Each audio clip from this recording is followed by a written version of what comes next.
આપણા માટે શું મહત્ત્વનું છે. તો એની માટે એક બહુ સરસ શબ્દ છે, જંક વેલ્યુઝ. જે રીતે આપણે જંક ફૂડ ખાઈએ અને બીમાર પડીએ, એવી રીતે કેટલીક જંક વેલ્યુઝ છે. તો તમારા માટે શું મહત્ત્વનું છે, મિનિંગફુલ વેલ્યુઝ કે જંક વેલ્યુઝ? જંક વેલ્યુઝમાં શું આવે હું તમને કહું. પીઝા પાસ્તા ના આવે. પૈસો, પ્રસિદ્ધિ, પ્રશંસા, પદવી, પાવર, સફળતા, આ બધી જંક વેલ્યુઝ છે. અને જો તમારા માટે આ જંક વેલ્યુઝ મહત્ત્વની છે તો આજ નહીં તો કાલ ક્યારેક ને ક્યારેક તમે ડિપ્રેશન કે એન્ઝાયટીનો ભોગ બનશો. એની સામે મિનિંગફુલ વેલ્યુઝ કઈ છે? સંબંધો, સંતોષ અને સહાય. જો તમારા માટે આ મહત્ત્વનું છે તો મોટે ભાગે માનસિક સ્વાસ્થ્યને બહુ વાંધો નહીં આવે. દરરોજ સવારે બેડ પરથી ઊભા થવા માટે આપણને કોઈ મોટિવની જરૂર પડે છે, કોઈ પ્રેરણાની જરૂર પડે છે ખાટલા પરથી નીચે ઉતરવા માટે.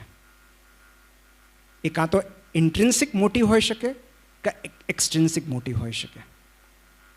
એક્સટ્રિન્સિક મોટિવ એટલે પૈસો, કાંઈક મળવાનું છે, હું આજે કંઈક કરીશ એના બદલામાં મને કંઈક મળશે. સો એ શરતી કામ છે.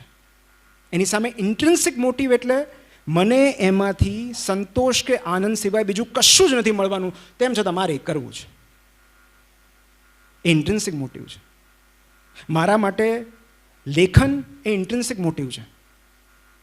પહેલાં 6 વર્ષ સુધી મેં ક્યારે એવું વિચાર્યું નહોતું કે મારા પુસ્તકો છપાશે, એની રોયલ્ટી મળશે, આવી રીતે કોઈ મને સ્પીચ માટે બોલાવશે. પહેલાં 6 વર્ષ સુધી મેં માત્ર એ માટે લખ્યું કે મને એમાંથી મજા આવતી હતી. મારે લખવું છે, કોઈ વાંચે ન વાંચે કંઈ વાંધો નહીં. મારી દીકરીને જ્યારે હું મેથ્સ કરાવું છું ત્યારે મને કોઈ મોટિવેશનની જરૂર નથી પડતી. મને એમાંથી કશું જ નથી મળવાનું. મારો ખાલી એક ઇન્ટ્રિન્સિક મોટિવ છે કે મારે એને કંઈક ભણાવવું છે, મને એનો સંતોષ છે કે મેં એને કંઈક શીખવાડ્યું. મમ્મી પપ્પા સાથે બેસવા માટે મને એકેય લાલચની જરૂર નથી. મારે માત્ર એમની સાથે સમય પસાર કરવો છે, મને સારું લાગે છે. તો જીવનમાં ઇન્ટ્રિન્સિક મોટિવ જેટલા વધારે એટલું માનસિક સ્વાસ્થ્ય વધારે સારું. એક જ શબ્દમાં કહું તો એક્સટ્રિન્સિક મોટિવ એ છે જે આપણા ઈગોને બૂસ્ટ કરે છે, આપણા અહંકારને વધારે છે. પૈસા મળ્યા, અહંકાર વધ્યો. પ્રસિદ્ધિ મળી, પ્રશંસા મળી, સફળતા મળી, આ બધી જંક વેલ્યુઝ છે, એક્સટર્નલ મોટિવ્સ છે. ઇન્ટ્રિન્સિક મોટિવ એ છે જે આપણા ઈગોને ડિઝોલ્વ કરે છે, આપણી જાતને ગુમ કરી નાખે છે, ઓગાળી દે છે. હું જ્યારે લખું છું ત્યારે મને ખબર નથી રહેતી કે સમય ક્યાં પસાર થઈ ગયો. જ્યારે હું મારી દીકરીને ભણાવું છું ત્યારે મને ખબર નથી રહેતી કે સમય ક્યાં પસાર થઈ ગયો. તો જે પ્રવૃત્તિમાં આપણે આપણું સ્વ ગુમાવી દઈએ, આપણી જાતને ઓગાળી શકીએ, એ આપણો ઇન્ટ્રિન્સિક મોટિવ છે. અને લાઈફમાં એ મ્યુઝિક હોઈ શકે, કલા હોઈ શકે, ગરબા હોઈ શકે, રમત કાંઈ પણ હોઈ શકે, માત્ર એમાંથી આનંદ સિવાય બીજું કશું જ નથી મળવાનું. એવી પ્રવૃત્તિઓની યાદી જેટલી વધારે એટલું માનસિક સ્વાસ્થ્ય વધારે સારું. અને બિલીવ મી, આ વાત મેં હમણાં જ અમારે ભાવનગરમાં એક સરસ ઇવેન્ટ થઈ, એમાં મેં કીધી સાયરામભાઈ કે એક મનુષ્યને બરબાદ કરવા માટે બીજું કશું જ કરવાની જરૂર નથી. એની આસપાસથી સાહિત્ય, સંગીત, પુસ્તકો, કલા, રમતગમત, નાટકો બધું દૂર કરી દો. એ આપમેળે ડિસ્ટ્રોય થઈ જશે. એ યંત્રવત બની જશે, પૈસા રળવાનું સાધન બની જશે. એ રોકેટની જેમ ઉપર તરફ ગતિ કરશે પણ વિસ્તરી નહીં શકે. ખૂબ બધું એકઠું કરશે, વહેંચી નહીં શકે. સ્પર્ધાત્મક બનશે, સહાયાત્મક નહીં. કોમ્પિટિટિવ બનશે, કોલેબરેટિવ કે કમ્પેશનેટ નહીં. આપણે ત્યાં પ્રોબ્લેમ એ છે કે આપણે ત્યાં બૌદ્ધિકો વધારે છે અને જ્ઞાનીઓ ઓછા.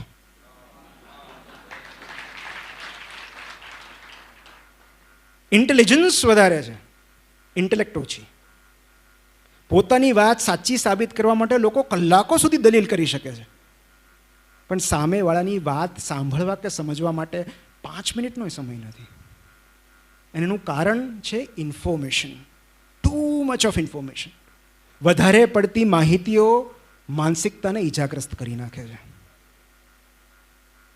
જો આપણી પાસે, અમે એમપી શાહ મેડિકલ કોલેજમાં ડૉક્ટર્સની વચ્ચે આ વાત કરી હતી કે મેડિકલ ટેક્સ્ટ બુક વાંચીને આપણે ગમે એટલું નોલેજ મેળવી લઈએ વિઝડમ તો સાહિત્યમાંથી જ મળે છે. જેને આપણે પ્રજ્ઞા કહીએ છીએ એ વાર્તાઓમાંથી મળે છે, કોકના જીવન ચરિત્રમાંથી મળે છે, કોકે કરેલી ભૂલોમાંથી મળે છે. ભૂલો, ભંગાણ, ભટક્યા પછી મળે છે, પ્રવાસથી મળે છે, પુસ્તકોથી મળે છે. તો વેલ્યુઝ શું છે આપણા માટે શું મહત્વનું છે? It's high time. જો જેટલા લોકો આ શું કરે કે આપણને એમ થાય કે મજા નથી આવતી તો ચલો થોડું શોપિંગ કરીએ, પછી ખાલી શોપિંગથી તો વાત પતે નહીં, એટલે એક બ્રાન્ડેડ સ્ટોરમાં જઈને સેલ્ફી પાડે અને પછી સ્ટોરીમાં મૂકે. પછી ખરીદી કર્યા પછી પાછો બીજો ફોટો અપલોડ થાય કે આ મેં લીધું. પછી જો એવો રિસ્પોન્સ ન થાય એટલે એમ લાગે કે મજા ન આવી, કંઈક બીજું ખરીદવું પડશે. તો પ્રોબ્લેમ એ છે કે હું આગળ એ વાત કરું છું એટલે હું અહીંયા અટકાવી દઉં છું કે આવું કેમ આપણી માનસિકતા થઈ ગઈ છે કે કશુંક ખરીદવાથી કે એનો દેખાડો કરવાથી આપણને સુખ મળે છે, એવી માન્યતા ક્યાંથી આવી? પણ એ પહેલાં જે મારે મહત્ત્વની વાત કરવી છે, સાયરામભાઈ અહીંયા હાજર છે એટલે મને બહુ આ વાત કહેતા આનંદ થાય છે. જે ચોથું પરિબળ છે એ છે ડિસકનેક્શન વિથ ચાઇલ્ડહુડ ટ્રોમા. અને ખાલી આ વાત પર હું 1 કલાક બોલી શકું છું, પણ બોલીશ નહીં, પ્રોમિસ. સાચું કહું, બાળકોને ઉછેરતા પહેલાં પેરેન્ટલ લાયસન્સ ફરજિયાત કરવાની જરૂર છે.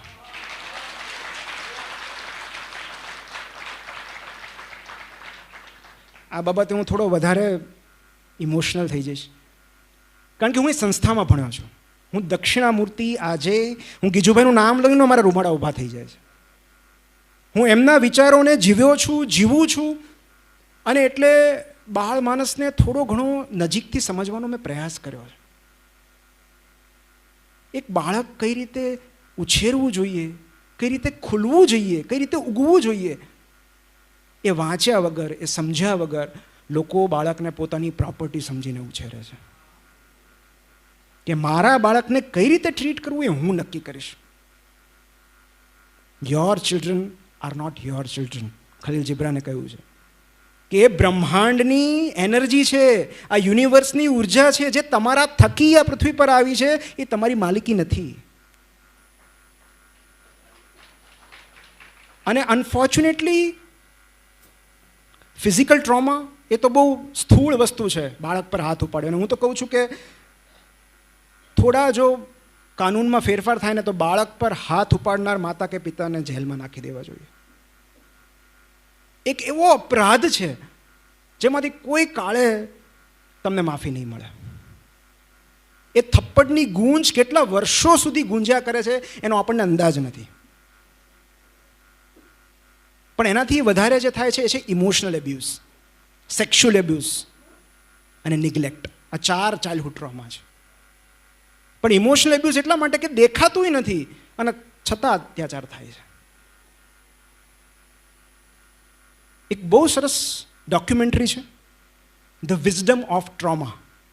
એટલે કેનેડિયન ફિઝિશિયન છે ડૉક્ટર ગેબોર મેટે, તમે સર્ચ કરજો જો તમને આમાં રસ હોય તો. ડૉક્ટર ગેબોર મેટે પોતાનું આખું જીવન આ જ વિષયનો અભ્યાસ કરવામાં વિતાવી દીધું કે ચાઇલ્ડહુડ ટ્રોમાની એડલ્ટ જીવનમાં મેન્ટલ હેલ્થ પર શું અસર થાય છે.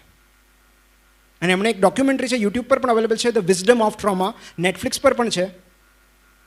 અને એમના મત પ્રમાણે આપણી મોટા ભાગની માનસિક અને શારીરિક સમસ્યાઓનું મૂળ આપણા બાળપણમાં રહેલું છે.